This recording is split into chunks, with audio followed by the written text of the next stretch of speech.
wafti ballaaran oo hogaaminaya gudoomiyaha baarlamaanka Soomaaliland Baasha Maxamed Cabdi ayaa soo gaaray magaalada Laascaanood ee xarunta gobolka Sool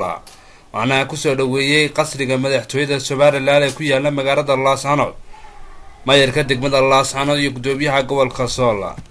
safarka gudoomiyaha baarlamaanka Soomaaliland ayaa daaran xaaladda nabadgelyo magaalada Laascaanood iyo xaaladda colaadeed ee ka soo cusboolaatay deegaanka Tukaraq ee gobolka Sool ee u dhaxaysa Soomaaliland iyo Puntland. waftigan ballaaran ee hogaaminayo gudoomiyaha golaha wakiilada Jamhuuriyadda Soomaaliland Baasha Maxamed Faarax ee ka mid ah xildhibaanada Maxamed Jaan Cabdi iyo Saciid Maxamed Cilmi waxaan leenahay ku soo dhawaada magaalada Laascaanood saakina soo gaareen oo bishu tahay 16 gudoomiye magaaladu waa nabadgelyo wax dhibi ma jiraan xaaladdu waa iska fiican tahay waxa jiidaad ka maqashayna kulay oo iska wareysan doona hadii la hadmo. bismillaahir rahmaanir rahiim alxamdulillaah hamdan kasiiran dayba baarna fiihi ilaahay waa mahad iska leh maanta ay tahay bishii 16 bishii May 2018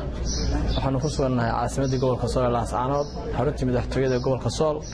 waxaana soo gaaray wafti ballaaran oo hogaaminaya gudoomiyaha baarlamaanka Jamhuuriyadda Soomaaliland Baasha Maxamed Faarax ee ka mid yihiin xildhibaan Saciid Xaaji iyo Maxamed Jaamac iyo xogeyntii gudoomiyaha waxa hore iyaguna noogu joogay oo soo gaaray isla shalato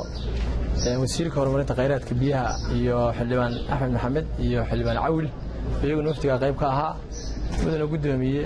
gobolku waa rooban yahay 100% meel abaarna maanta ma jirto alxamdulillaah rabbil caalamiin ilaahay mahadsi weeye waxa uu saaka waagu noogu bariyay nabadgelyo wixii shalay dhacay oo degmada haysa gaarna aan qaago warami doono mooye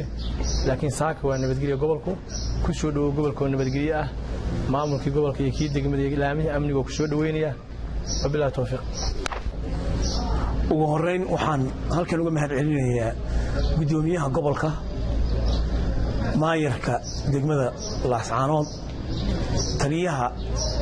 ciidanka booliska iyo taliyaha ciidanka asluubta ee gobolka saraakiisha madaxda kale ee gobolka iyo degmada iyo dhammaan dadweynaha gobolka gaar ahaan degmada Laascaanood sida fiican ee ay noogu soo dhaweeyeen degmada. haddaan taa ka gudbo wafdigan uu hogaaminayo gudoomiye